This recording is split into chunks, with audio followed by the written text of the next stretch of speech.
If anybody has any questions as we go along, just feel free to ask them and we'll try to answer them as best I can. Two things to tell you right up front if you're interested in getting into either radio or sportscasting. First of all, even though it sounds real gloomy out there as far as the business world is concerned and the job market is concerned, there's always going to be jobs for people in radio. I can't speak as much for television and cable and things like that. So there'll always be jobs in radio, but the two things you have to keep in mind are, number one, you gotta work hard. You gotta be open to doing a lot of different things. The days of just a guy or a gal for that matter doing nothing but sports are long gone. You have to multitask and do a lot of different things. But if you put your mind to it and you work hard, there will always be jobs out there for people. We just hired a couple people over the last couple of years. Matter of fact, they've had whitewater ties and they're willing to do a lot of different things, and that's what will really help you get in the door. The other thing is, and I'll be very honest when I say this right up front, you gotta have a little bit of luck. There's no question about it. You have to have skill, you have to have some talent, you have to have some ability, but being in the right place at the right time, and I'll talk more about that a little bit later on, is also a big part of it. Sometimes you make your own luck, there's no question about it, but sometimes just being in the right place when something happens and being able to take advantage of that job or that opportunity when it happens is probably something that you have to keep in mind as well. Just to give you a little bit of background, grew up in Minneapolis.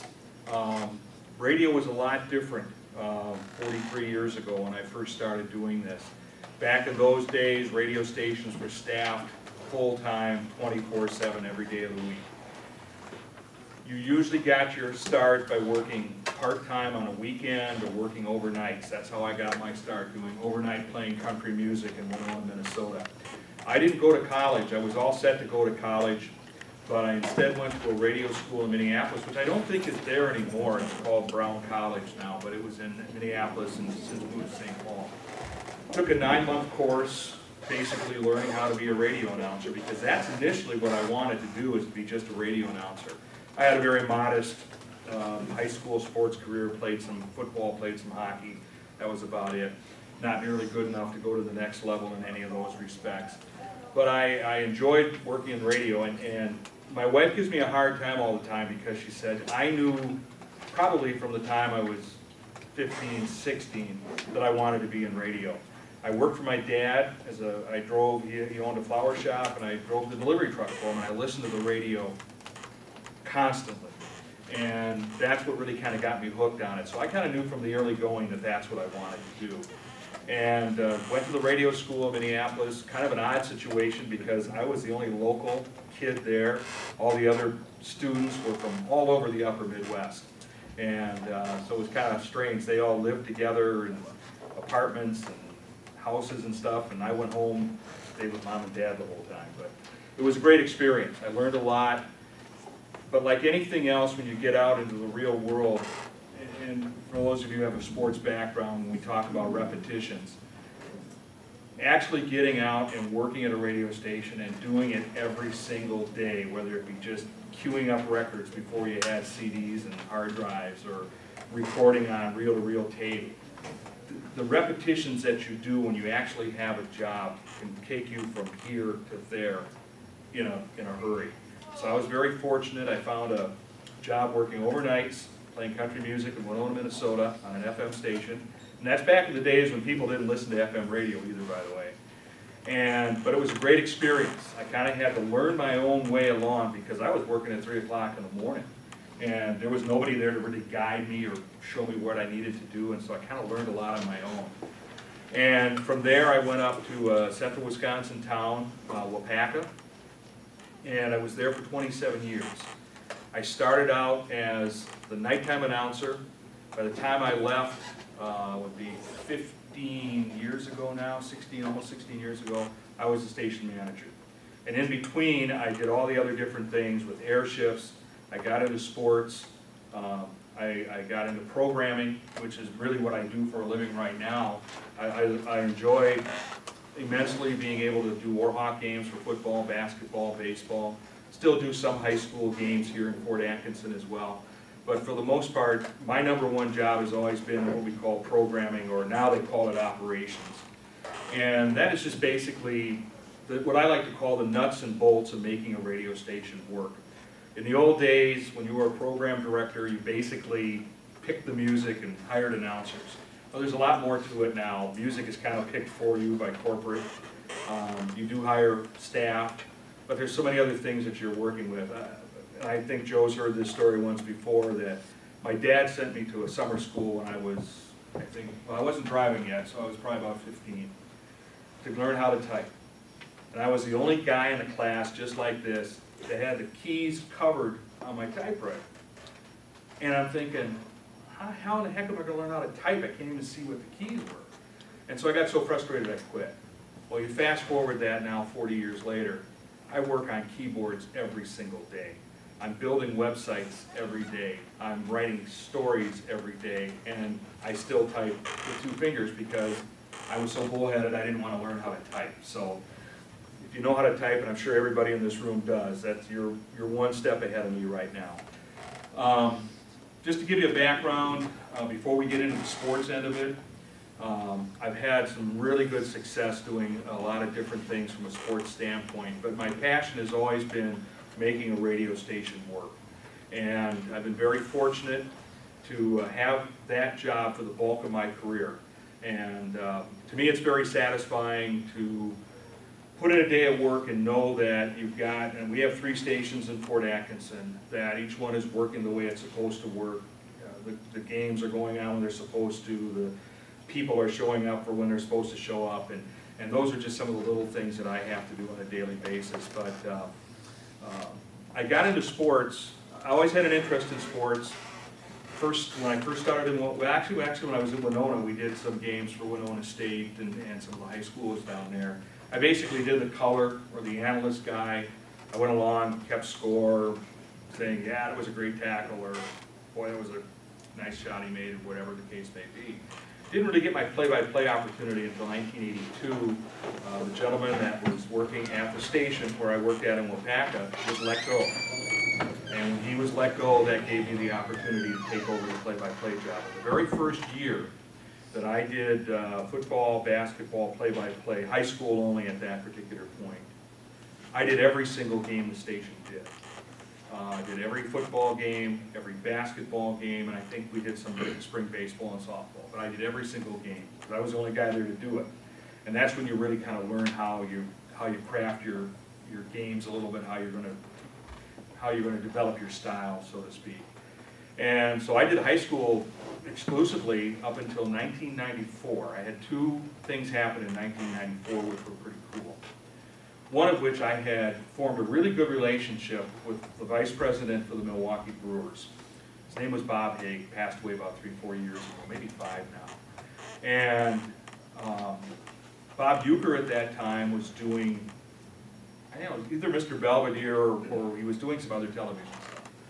And they had some periodic dates that were open. And they thought it would be nice to have the local play-by-play guy from the affiliates around the state come in and fill in when Uecker was gone. So he called me up one night, I think like a Wednesday night, and he said, how would you like to do, or no, it was earlier in the week because it was a Thursday night game. He said, how would you like to do Thursday night's game? Brewers was still in the American League at the time, and they were playing in Minnesota, which was the team that I grew up with. And I said, are you serious? And he said, yeah. He said, we'll get your credentials, and I worked with Pat Hughes, did a game with Pat Hughes, and Old County Stadium. And I remember getting down there at 3 o'clock in the afternoon, because they told me to be there by 3:30 because I had to do some interviews. Interviewed John Jaha, if anybody remembers him. I did that for the pregame. But I remember walking out into the county stadium, standing on the pitcher's mound, nobody in the ballpark, and just going, this is kind of a surreal experience. In 3 hours, I'm going to be doing a network broadcast for baseball. And interviewed John Jaha, excuse me, and then went up in the booth, had, actually before we went in the booth, had dinner with Pat Hughes. We talked a little bit about how the broadcast was going to go, what he expected of me. He was going to take over the lead, so he did the 6 innings. I was only going to do 3, which was fine. And so we got through the broadcast. At the end of the second, before the start of the third, he introduces me. And I'm sitting, and they made me sit in Euchre's chair and everything like that. Just, it was really kind of unnerving a little bit. But we got through the first couple innings, and he turns around, he intros me, and he says, "Gary, it's all yours." And so, all of a sudden, he gets up, I turn off the cop switch, and I said, "Where are you going?" And he says, "You're gonna be fine." He walks out of the booth, so it's just me and Ken Sommerfeld sitting in the booth. And all of a sudden it hit me like, okay, I know baseball pretty well, but every once in a while in baseball you get one of these you get a triple play, or you get catcher's interference. And I'm going, if he's not there and something like that happens, what am I gonna do? You know, because I think I know baseball, but I don't know if I know baseball that well. Well, anyway, my 2 innings went like that. It was 3 up, 3 down, 3 up, 3 down, 3 up, 3 down, 3 up, 3 down. Nothing happened. And so all of a sudden it was like, wow. So as soon as the 5th inning came, I'm out of the booth, down the hall, you know where I had to go on that one. Came back, did the 7th, did the post game and everything. But it was a great experience. Had a great newspaper write-up, because the very next night was the first night of the high school football season, and Waupaca was playing Manawa, which was their arch rival at the time. And so it was just amazing that I was sitting in the press box, kind of a rickety thing in Manawa, thinking, geez, just last night I was at County Stadium doing a Major League Baseball game. That was the first break that happened. Second break that happened for me is our company that I worked for at the time in Green Bay. Our home office was in Green Bay, and they carried UW Green Bay basketball, and that was in the Dick Bennett era, when Dick Bennett had Green Bay as in a top 25 team around the country, and they were just one of the hottest things in the country at the time. The guy who did the games for UW, for our station in Green Bay, our sister station, because I had done some part-time work for him up there, broke his leg. I get a call saying, can you go down, in those days they played Northern Illinois, Western Illinois, those schools. Can you go down to a road trip at Western and Northern Illinois to fill in for him? And I said, sure. So all of a sudden now I'm doing Division I college basketball. That goes back to what I originally said. Luck is a big part of it. You still have to be good, and I would not have been asked to do these 2 things if I had not worked hard at my craft and did the best job that I could do. But I was in the right place at the right time, because they needed, a guy broke his leg, they needed somebody to be on that bus the next day to go down and 2 basketball games. It was a Thursday, Friday, so we left on Wednesday night, went down, did the Thursday game, traveled to Western Illinois, did the game on Saturday, and came home. That led to actually a full-time gig of doing, well, the first year I did just all the road games, because the guy who had the bad leg could do the home games, and then finally the last 2 years I did the whole trip, or the whole season, both home and on the road. Flew to parts of the country I had never been to before. Of course, now since I've been doing the Warhawks, I've been to a lot of those places again already. But for me, it was just a great opportunity. I'd get off a plane at Austin Straubel Airport in Green Bay, middle of the night, drive back to Waupaca, do an air shift. Next night, being in Waiwega, Fremont, doing a high school game. But it was, all of a sudden I realized this is really pretty cool. And it was really a lot of fun to be able to do a lot of that different stuff. The yin and the yang of it is, as great as it was to get that call, and the guy, by the way, who broke his leg was a good friend of mine. We worked together for a number of years. There was no animosity or anything like that. He had a couple of kids. He was ready to kind of step away from it. So I had a great Division I college basketball job with a team that was one of the best teams in the entire country in Division I basketball. Actually, one of the greatest things, before I tell the final part of the story, one of the greatest memories of my career in doing basketball is there was the men and the women by that time, that 1 year, they were in the Midwest Collegiate Conference, so they had gone from the Northern and Western Illinois now to playing Xavier, Cincinnati, Loyola, DePaul, schools like that were in their conference. And I went down to Chicago, did a men's game at Loyola on one night. On Friday, I went across town and did a women's game at UIC. Then after that game, Saturday drove down to Hinkle Fieldhouse, and for any of those who followed Hoosiers and know of Hinkle Fieldhouse, it's just one of the greatest venues to, I'm sure, to play basketball in. It's a great venue to broadcast in. At that time, Green Bay and Butler were both in the top 25. Both were #1 in the conference. National game on ESPN. I was doing radio for Green Bay. Double overtime, Green Bay wins. Drove 80 miles an hour from Indianapolis to Dayton, Ohio, and did a women's game that night at Wright State. So I did 4 games in 4 days in how many different states that were? 3 different states. And to this day, outside of the national championship games that we've had for football, baseball, and the World Series for basketball, that's one of my greatest moments that I've ever had as a broadcaster, to be able to do all of that and to work with the people that I work with. The yin and the yang of it is Memorial Day weekend, 1997, I think it was. My wife and I went home to see my family. We get back home, there's a call on the answering machine from my mother-in-law. And she says, I don't know if you've seen it or not, but your husband just lost his job with Green Bay, because the station, or the broadcast rights had gone from our station to another station. They didn't take the announcer. They had a different guy that they wanted to do the games. So, the good part of it is, be prepared to be in the right place at the right time if you want to try to be successful in this business. But also learn to accept that there's going to be times where the rug will be pulled out from underneath you. And all of a sudden, I remember getting calls from the coaches at Green Bay, even some people in the athletic department, sports information people. I had worked with them for 4 years. I had traveled with them, both teams all over the country. They were just heartsick, but it was the business. That's the way the business goes. And you see that happen every once in a while, where broadcast rights will move on from one station to another. So that's just something to kind of keep in mind as well. And I remember Matt LePay, who does the Badger games, Matt and I worked together when I worked in Madison. And I remember when I met Matt about 25, 26 years ago, he had just been hired to do basketball only for the Badger. He didn't start doing the football games. And he was working for a station that I had subsequently wound up working for. But we had lunch one day, and I said, can you make ends meet? And he says, not really. He says, my wife is working, and he says, I'm trying to find some part-time jobs. But that's sometimes what you have to do if you want to get into the broadcast end of it, that you have to kind of cobble some stuff together, as I like to say. And that's just one of the things that is kind of the reality of the business. I'm very fortunate because I have a full-time job that gives me the opportunity to do what I like to do, as the ball games as well. But not everybody is as fortunate. So some people just have to they bounce around. They freelance and they do a lot of different things, and they learn how to do soccer for cable television. They learn how to do lacrosse or whatever, just so they can supplement themselves, so they get an opportunity to do the big-time sports that they like to do.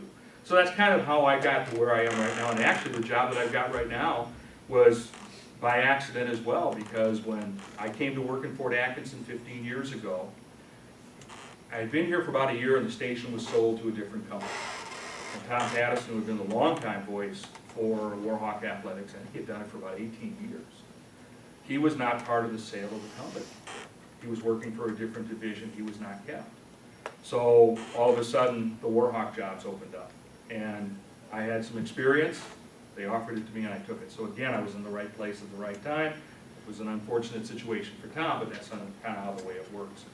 As far as doing the games themselves are concerned,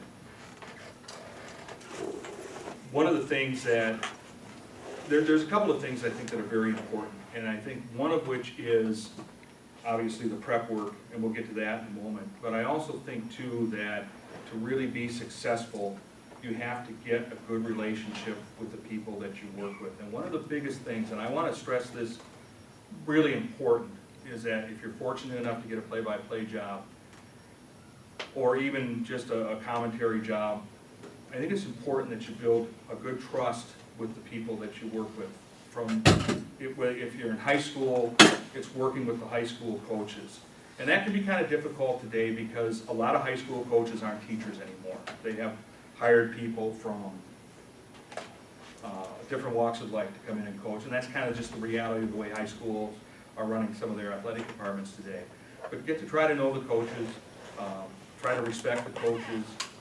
You got to gain their trust, and if you do that, it goes a long way. And On a college level, it's a little bit easier because the coaches are a little bit more accessible because they're usually in the buildings at all times and so on and so forth. But you really have to, if you can gain trust so they can be confident in working with you, that if they tell you something, that you can gain their, that they know that if they're dealing with injuries or something like that, that you're not going to go and put it on Twitter right away or put it on Facebook right away, or you're going to go out and, put it on your show that, hey, we just found out that, the running back's not going to play this week.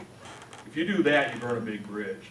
And I'll tell you, and I've made some mistakes in the past on that. Nothing real serious, but just enough to where the coach won't tell you stuff anymore. And if they aren't going to tell you information, it makes it harder for you to do what you want to try to do, which is to paint the picture for the people listening at home. So, the trust, I think, is a big, big factor, and the respect. If they're having a closed practice and they don't want you to practice with them, don't hang around. Or if they've got something that they just don't want to share with you, don't try. Some people get so crazy that they got to know everything that's going on. I figure if they want me to know about it, they'll let me know about it. And if they don't, that's fine. I'll deal with it. I don't make a big issue about that. And then prep work is obviously very important. And for football, I start right away on Mondays, getting the 2 deeps for the respective schools, and filling out my charts and getting all my notes and stuff together. And then I just kind of spend some time while I'm watching TV at night, just going over memorizing names and so on and so forth. And I'll tell you what, the internet is so amazing. When I was first starting doing the Green Bay games, when I go up to the campus to meet the team, to board the bus, to go wherever, to the airport or whatever, the sports information director would have reams and reams of that old-fashioned fax paper. I don't know if you guys ever remember the old carbon paper. That wasn't carbon, but it was kind of brown and crinkly, and it always came out, because it was on a roll, it was always spun around like that. And they just had this great big stack, and that would be my stats, that would be my game notes, that would be stuff from the conference stats and stuff. And so I'd be lugging that around everywhere I went, and then now with the internet, it's so easy to just click on and find information that you need. And I always kind of look a little bit deeper for football. I always try to look to see if there's other players that have been participating, if they've maybe caught some passes or made some tackles or stuff like that. Because sometimes players will leave for a couple of weeks for injuries and come back, so it's nice to know if you see that number going, okay, they're back.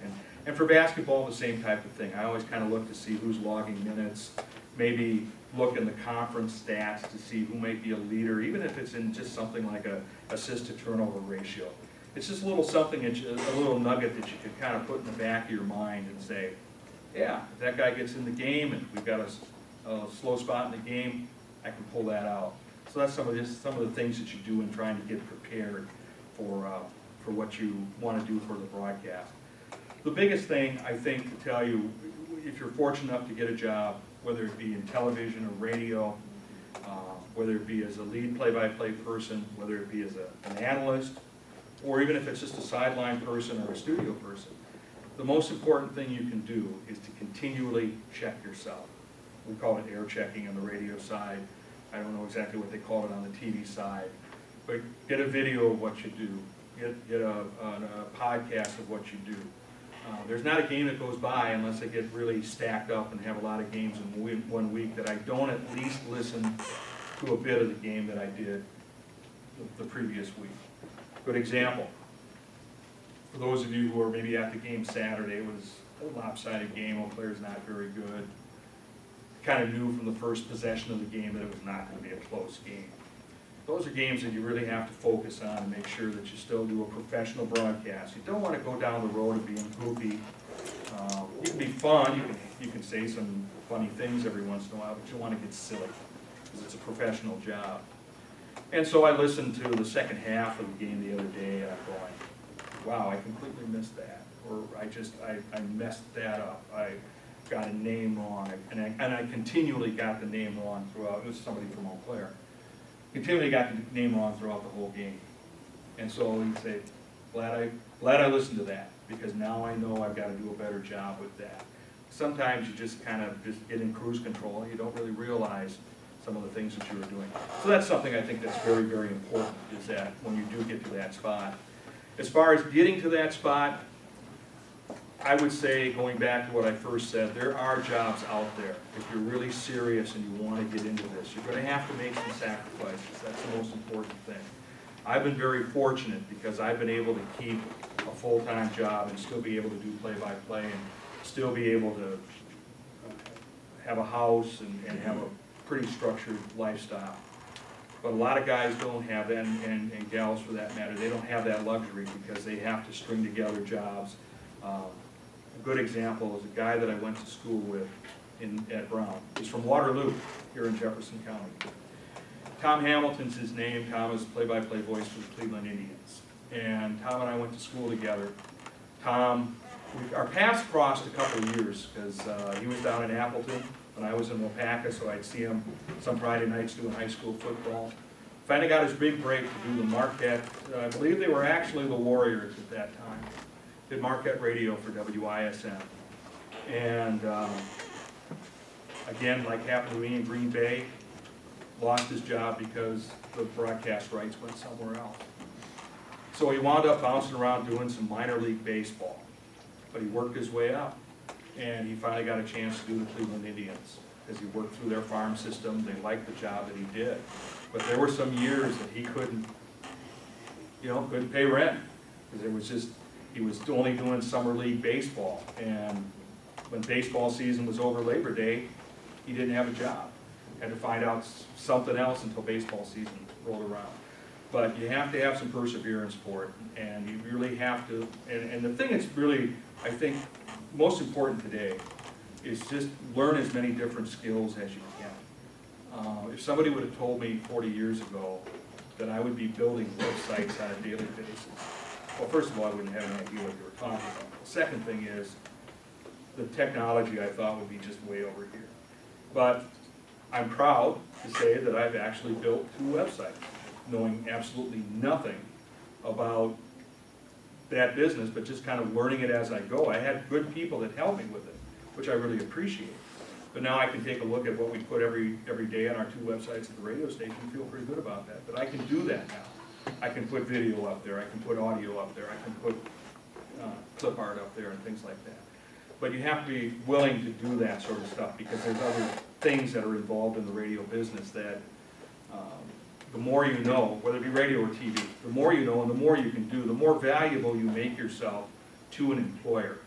And if you're willing, and a good example is minor league baseball for anybody who wants to get into minor league baseball. What those guys do, yeah, they do their 140 games in 150 days or whatever a minor league schedule is. But the off season, they're selling advertising. They're putting together programs. They're doing other things marketing-wise for that ball club, because that's basically how most of those guys do that job. Some of those guys are actually the sports information people, in addition to doing the play-by-play. So the more that you can do, the more that you can bring to the table as an employer, or possible employee to an employer, is really going to help you a lot. And if you're willing to make the sacrifice, and we've hired a couple of guys from Whitewater, a couple of guys and gals, I should say, from Whitewater over the last couple of years. And they have sports that they want to do, but they also realize, well, yeah, if we can help out in the office doing some different things, if we can help out on the air doing some different things, that makes them more valuable to us.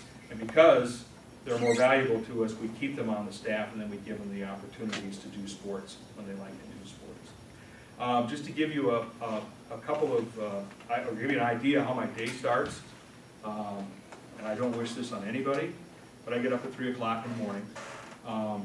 My main job, as I mentioned, is the operations manager at NRG Media here in Fort Atkinson, but I also do the morning show from 6 until 9 on WFAW. And it's a news talk show, and I take care of most of the sports, so my day basically starts out, when I get to work, the first thing I do is to build our websites. I comb through all the news sources that we have, looking for any stories that have a link to our area. Now, obviously, a good story, or a good example, I should say, is the police officer story in northern Illinois. not necessarily in our area, but it does affect an area close to our area. So that would be a story that we would use. But I populate the 2 websites that we have. Actually, I can do 2 in 1 now, so it makes it a little bit easier. But I put both the news stories and the sports stories up for the day. I also do all of the social media work. And I try to get all that done by about 4:30, 4:45. Because I want the tweets and the Facebook stuff to go out and the websites to be operational when people are first getting up in the morning. If they want to turn on the computer while they're having breakfast, or if they want to go to their phone right away like my wife does the first thing she gets out of bed in the morning. I want that information up there. So that's really the first thing I do. And then once I get past that point, then I get to what I call the fun part of it. And that's when I put together my sportscast. And for me, my sportscast, I like to make my sportscast Wisconsin-centric per se. Obviously, when the World Series was on, we used that as a lead story. But basically, I primarily like to focus on Wisconsin sports, not only the professional sports, but the college sports, high school sports as well. One of the things that I like to do a lot in my sportscasts, and I have 4 sportscasts a day, is I like to use as much audio in those sportscasts that's relevant. I just don't want to throw a cut on there for no reason at all.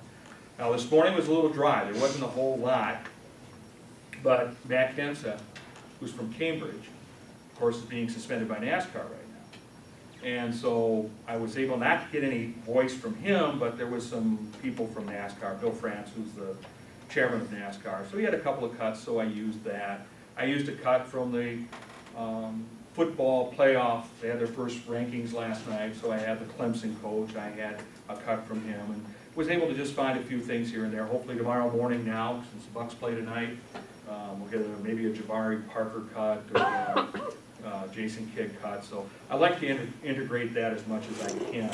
And so I'll spend probably about a half an hour, almost 45 minutes, finding the right audio cuts. And I used to just cut and paste sports stories because we have different sources. We use Associated Press, Learfield Sports has a wire service. But I found myself more and more, and I don't know if any of you remember Lane Kimball, who went to school here. Lane, of course, did the football and basketball on television. He's now up in Rhinelander. Lane worked for me for a couple of years, and he taught me how to rewrite stuff. So you can always learn. Even after 40 some odd years, I learned how to rewrite copy. But I found I could write it in my own style that I'm more comfortable delivering it with, and then I can incorporate the sports cuts in that as well. And so I spend the next half hour, 45 minutes doing that, and the final half hour before I go on at 6, I spend doing what we like to call show prep in the business, and that's finding pieces of copy or stories that I find that our listeners can relate to. Maybe kind of funny, maybe kind of goofy, sometimes some entertainment stuff. Today I used some stories about CBS is going to have a Star Trek television series. Jon Stewart is going to be back on television. He's going to HBO, and Barbara Walters is coming back with a show. Just little stuff like that that we can use in between our newscasts and our sportscasts and the interviews that we have on with local people as well. So that